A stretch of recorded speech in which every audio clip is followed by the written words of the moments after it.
Hello everyone, পশ্চিম Medinipur government job exam preparation চ্যানেলে স্বাগত। আহ, বিভিন্ন ফিজিক্স বা ম্যাথমেটিক্স, জিওগ্রাফি অনেক রকমের ক্লাস আসবে এখানে। তো চ্যানেলটি অবশ্যই সাবস্ক্রাইব করবেন আর পাশে থাকা বেল আইকনটি অন করে রাখবেন এবং বন্ধুদের মধ্যে শেয়ার করবেন এবং লাইক দিবেন। তো দেখে নিয়ে যাক আজকের কিছু ক্লাস। আজকের ক্লাস বলতে ইলেকট্রন কনফিগারেশনের একটা ক্লাস দেওয়া হয়েছিল, যেখানে বলেছিলাম যে বোর প্রিন্সিপালের উপরে ক্লাস ছিল সেটা। কীভাবে ইলেকট্রন বিন্যাস বোর প্রিন্সিপালের সাহায্যে করা যায় আর কি, ঠিক আছে। সেখানে দেখেছিলাম 1 থেকে 20 পর্যন্ত পারমাণবিক সংখ্যা অনুযায়ী বিভিন্ন মৌলের ইলেকট্রন বিন্যাস দেখেছিলাম। আজকে দেখব অ্যাফেবো প্রিন্সিপাল, মানে আজকে দেখব আরেকটা প্রিন্সিপাল যার নাম কি অ্যাফেবাও প্রিন্সিপাল। মানে এটা একটা জার্মান ল্যাঙ্গুয়েজ বা জার্মান শব্দ আর কি, ঠিক আছে, যার অর্থ হচ্ছে সাজিয়ে দেওয়া, ঠিক আছে। বা এর মধ্যে আছে কি না বিভিন্ন সাব অরবিটাল অরবিট। আমরা প্রথমে অরবিট হিসেবে করেছিলাম যে KLMN, এই অরবিট হিসাবে করেছিলাম, মানে কক্ষপথ। আর এই অরবিটগুলোনেরই আবার কি রয়েছে, সাব অরবিট রয়েছে, ঠিক আছে। সাব অরবিট মানে আরও শক্তিস্তর রয়েছে। যেমন অরবিটাল মানে অরবিটের সাব অরবিট রয়েছে এল এর রয়েছে এস এবং পি, এম এর রয়েছে SPD, আর এন এর রয়েছে SPDF। এই যে SPDF আমরা পর্যায় সারণীতে বা পিরিয়ডিক টেবিলে ব্লক হিসেবে পাই। কি ব্লক না SPDF হিসেবে ব্লক পাই। এই ব্লকের মধ্যে কোন কোন গ্রুপের থাকে না, এস ব্লক যেটা রয়েছে সেটা 1 থেকে 2 নম্বর গ্রুপের মধ্যে থাকে, ঠিক আছে। বা 1 থেকে 2 নম্বর গ্রুপের যে সমস্ত মৌলরা, তারা এস ব্লকের অন্তর্গত। পি ব্লক কার মধ্যে রয়েছে 3 থেকে 12 পর্যন্ত, 3 থেকে 12 পর্যন্ত গ্রুপের সমস্ত মৌলগুলো পি ব্লকের অন্তর্গত, ঠিক আছে। আর ডি ব্লকের মধ্যে রয়েছে 13 থেকে 18 নম্বর পর্যন্ত যে সমস্ত গ্রুপ রয়েছে, সেই সমস্ত গ্রুপের মৌলগুলো ডি ব্লকের মধ্যে পড়ে। আর এফের মধ্যে পড়ে অ্যান্থেনাইট অ্যান্থেনাইট আর অ্যাক্টিনাইট, ঠিক আছে, সেই সমস্ত মৌল। এবং এগুলা কি খুবই ক্ষতিকারক মৌল আর কি, ঠিক আছে, বা রেডিও অ্যাক্টিভ মৌল আর কি। তারা এফ ব্লকের মধ্যে পড়ে।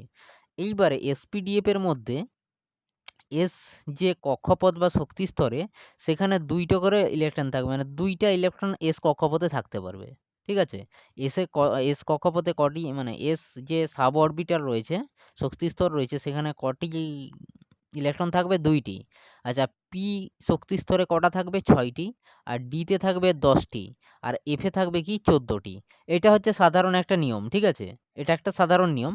এইবারে একটা করে মানে ব্যতিক্রম আছে, যেমন ডি যে শক্তিস্তর রয়েছে, সে কখনো 4 আর 9টা ইলেকট্রন থাকবে না, কখনোই 4টা আর 9টা ইলেকট্রন থাকবে না, কখনো 4টা থাকবে না, আবার 9টাও থাকবে না, ঠিক আছে। যদি কোনো সময় 4টা ইলেকট্রন ডি ব্লকে থাকতে চায়, তখন ডি ব্লকে থাকবে না 4টা, ঠিক আছে। সেটাকে কমাতে হবে বা বাড়াতে হবে, ঠিক আছে, কিছু একটা করতে হবে। তো 4টা বা 9টা এই ইলেকট্রনগুলো থাকবে না ডি ব্লকের ক্ষেত্রে, ঠিক আছে। তো এরপর আমরা দেখব কিভাবে এর বিন্যাস করা যাচ্ছে বা কনফিগারেশনটা কিভাবে করা যাচ্ছে, সেই সম্পর্কে একটু দেখে নেব, ঠিক আছে। দেখো, এখানে বিভিন্নভাবে লেখা হয়। কিভাবে লেখা হয়, যেমন 1s 2s 2p 3s 3p 3d, এইভাবে লেখা হয়, ঠিক আছে। 1s 2s 3s 4s 5s 6s 7s, ঠিক আছে, এইভাবে একটা সাজানো হয়। তারপর দেখো 1s ছেড়ে দিয়ে লেখা হবে 2 এর জায়গায় 2p 3p 4p 5p 6p 7p। আবার কি 2pর পর থেকে লেখা হবে 3d 4d 5d 6d 7d, ঠিক আছে, এইভাবে লেখা হবে। তারপর 4f 5f 6f 7f। এইবারে 3f হতে পারে কি, হবে না, ঠিক আছে। 2d হতে পারে, হবে না, ঠিক আছে, এগুলো হবে না। একটা সিরিজ মেনটেন করেছে, ঠিক আছে। এবারে আমরা যদি লিখি কোনো একটা কনফিগারেশনে, এরকম লিখতে পারবো কিরকম, এই দাগগুলো যে দেওয়া হয়েছে এই অনুযায়ী সিরিজ লিখতে পারবো। যেমন কি প্রথমে 1s আসবে, তারপরে কি আসবে, 2s আসবে, 1s আসবে, তারপরে 2s আসবে, তারপরে আসবে 2p, তারপর 2p আসবে, তারপর আসবে 3s, তারপরে এখান পর্যন্ত কমপ্লিট হলো। তারপরে কি আসবে, 3s আসবে, তারপরে আসবে 3p 4p 3p 4p 3p 4 4s, sorry 4s, ঠিক আছে, 4s 3p, তারপরে 4s, তারপরে আবার চলে যাবে কি 3d, তারপরে আসবে 4p, তারপর 5s, এরকমভাবে চলবে, ঠিক আছে? এই লাইনগুলো অনুযায়ী চলবে, ঠিক আছে? তো এরকমভাবে আমরা 1 থেকে 30 পর্যন্ত মৌলগুলোর যে ডিস্ট্রিবিউশন সেটা আমরা দেখব, ইলেকট্রন বিন্যাসটা আমরা দেখব, ঠিক আছে? তো এর পরের স্লাইডে আমরা দেখছি। এইভাবে সাজানো হয়েছে দেখো, যে 1s এর মধ্যে হাইড্রোজেনের পারমাণবিক সংখ্যা 1, তো সেটাকে কিভাবে সাজানো হয়েছে? s এ 2টো পরমাণু থাকে, কিন্তু আমার যেহেতু কি একটা পরমাণু আছে, মানে একটা ইলেকট্রন আছে, মানে একটা ইলেকট্রন থাকে s এ, মানে 2টো ইলেকট্রন থাকে, কিন্তু আমার এখানে একটা ইলেকট্রন যেহেতু আছে, সেক্ষেত্রে কি s এর জায়গায় একটাই ইলেকট্রন হবে। তারপর হিলিয়ামের পরমাণু সংখ্যা কত? ইলেকট্রন সংখ্যা কত? 2।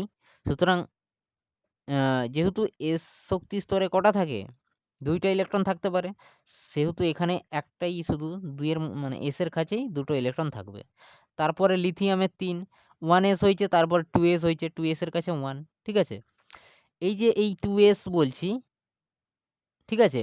এই 2s বা সবথেকে শেষের শক্তি স্তরে যতগুলা ইলেকট্রন থাকবে তাকেই আমরা কি বলি? ভ্যালেন্সি বলি না?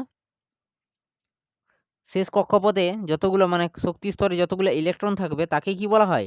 ভ্যালেন্সি বলা হয় বা যোজ্যতা বলা হয়, ঠিক আছে? যোজ্যতা ইলেকট্রন বলা হয়। তাহলে এখানে লিথিয়ামের যোজ্যতা কত? 1, 1, ঠিক আছে? লিথিয়ামের যোজ্যতা কত? 1। এবারে দেখো বেরিলিয়ামের 4, এতে s2, 1s2, 2s2, ঠিক আছে? এই যোজ্যতা কত? 2। আচ্ছা, B5 মানে বোরন 5, এখানে কি 2p টা কি শেষে আছে, তাহলে বোরনের কি যোজ্যতা কত হয়ে যাবে? +1। 6c, দেখো তো আমাদের কার্বনের কত যোজ্যতা কত হয়? 4 হয় না? ঠিক আছে?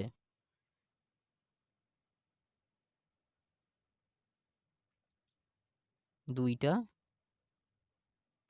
আচ্ছা কার্বনের ক্ষেত্রে 2টা, তারপর 4টা, হ্যাঁ, 4 হয়। তাহলে দেখো এই যে 2s আর 2p, ঠিক আছে? এটা মিলিয়ে কত হয়েছে দেখো? 4 হচ্ছে না? ঠিক আছে? আচ্ছা, তারপরে 7 নাইট্রোজেনের ক্ষেত্রে দেখো 1s2, 2s2 আর 2p3, ঠিক আছে? 6 থাকে, কিন্তু যেহেতু শেষ, এর মধ্যেই বিন্যাসটা শেষ হয়ে যাচ্ছে, সেহেতু 3 হবে, ঠিক আছে? আচ্ছা, এরপর কত? অক্সিজেন 8, তাহলে অক্সিজেন 1s2, 2s2, 2p4 হচ্ছে, ঠিক আছে? ফ্লুরিনের ক্ষেত্রে এরকমভাবে সাজালে এই মানে বিন্যাসটা আসবে, ঠিক আছে? এগুলো দেখে নিবে।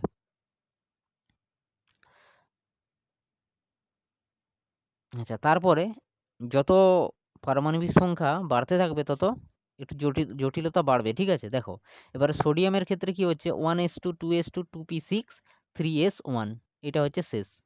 তারপরে 1s2, 2s2, 2p6, 3s2, ঠিক আছে? ম্যাগনেসিয়ামের ক্ষেত্রে। অ্যালুমিনিয়ামের ক্ষেত্রে কি হচ্ছে? 1s2, 2s2, 2p6, 3s2, 3p1 হবে, ঠিক আছে? 3p1 শেষে একটাই আছে। আচ্ছা, সিলিকনের ক্ষেত্রেও ঠিক এরকম 3p6। এই পরে 19 থেকে দেখছি 1s2, 2s2, 2p6, 3s, আর তারপরে 3p। 3pর পরে কি আসবে? 3d আসবে না, কিন্তু 4s আসবে, ঠিক আছে? 4s আসবে। এখানটায় বহু আমি দেখেছিলাম, বহু লোক মানে বহু টিচার যেটা 3d করেছে সেটা হবে না, ঠিক আছে? 4s1 হবে, 4s হবে, ঠিক আছে? 4s এর পর 3d হবে। আচ্ছা, 1s2, 2s2, 3p6, 3s2, 3p6, 4s2, ঠিক আছে? ক্যালসিয়ামের ক্ষেত্রে। আচ্ছা, আচ্ছা, লোহার ক্ষেত্রে মানে আয়রনের ক্ষেত্রে কি 26, ইলেকট্রন সংখ্যা কত? 26 পারমাণবিক সংখ্যা। সেক্ষেত্রে এইভাবে সাজানো যায়। এই যে যেমন আমরা বলছিলাম যে শেষ কক্ষপথের সংখ্যাই কি 4s এর, এটাই তো শেষ কক্ষপথ।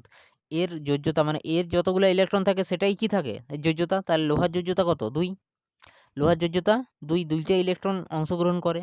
আর জেডের মানে 10 তার কি 30। তো সেক্ষেত্রেও কি 4s এ কটা আছে ইলেকট্রন? 2টা। সেক্ষেত্রে কি শেষে জেটেন মানে 10 তার যোজ্যতা কত? 2। এরপর আসি দুটা ব্যতিক্রম, ব্যতিক্রম মৌল। একটা আছে ক্রোমিয়াম আর একটা আছে কপার। একটা আছে ক্রোমিয়াম, একটা আছে কপার, যেটা সাধারণ নিয়ম মেনে চলে না। সেই নিয়মটা কি? যে বলেছিলাম না যে ডি এর ক্ষেত্রে কখনো 4 টা ইলেকট্রন বা 9 টা ইলেকট্রন নিবে না। ঠিক আছে?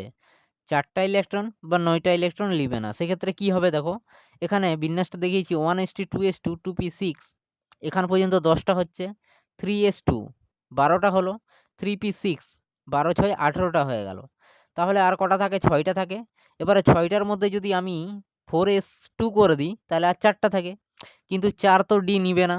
সেক্ষেত্রে কি করব? না, এই যে 4s1 মানে 4s2 এর একটা ইলেকট্রন একে দিয়ে দেবো। ঠিক আছে? তাহলে 5 টা ইলেকট্রন হয়ে গেল। আর এই 4s এর একটা ইলেকট্রন থাকবে। ঠিক আছে? এখানে একটা ইলেকট্রন থাকবে আর 3d-র ক্ষেত্রে 5 টা ইলেকট্রন হবে। ঠিক আছে? ঠিক সেরকম কপারের ক্ষেত্রে কি দেখো, 2 4 6 4 10, 10 দিয়ে 12 6 18, এখান পর্যন্ত 18 হয়ে যাচ্ছে। এইবারে এইখানে কি যদি আমরা 18 টা আর শেষে থাকছে কটা? 9 যে 11 টা থাকছে। তাহলে এখানে 2 আর এখানে যদি 10 টা বসাই, না ৯ ২ 11, তো এখানে ২ টা, এস এর ক্ষেত্রে যখন ২ টা বসে তাহলে 2 টা আর এখানে কটা? 9 টা বসবে, কিন্তু ডি তো 9 টা নিবে না। ডি কি 9 টা ইলেকট্রন নিবে না। সেক্ষেত্রে কি এস এর কাছ থেকে একটা ধার করে এইখানে দেওয়া হয়েছে। ঠিক আছে? সেইজন্য এখানে 10 হইছে আর এখানে ১ টা থাকবে। ঠিক আছে?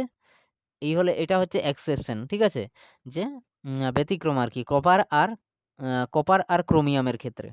ঠিক আছে? 4 এস এ 2 না হয়ে 4 এস এ একটা ইলেকট্রন থাকবে। ঠিক আছে? তো এখানেই শেষ করছি। তো এর পরের বিভিন্ন ক্লাসগুলো আসবে। ঠিক আছে?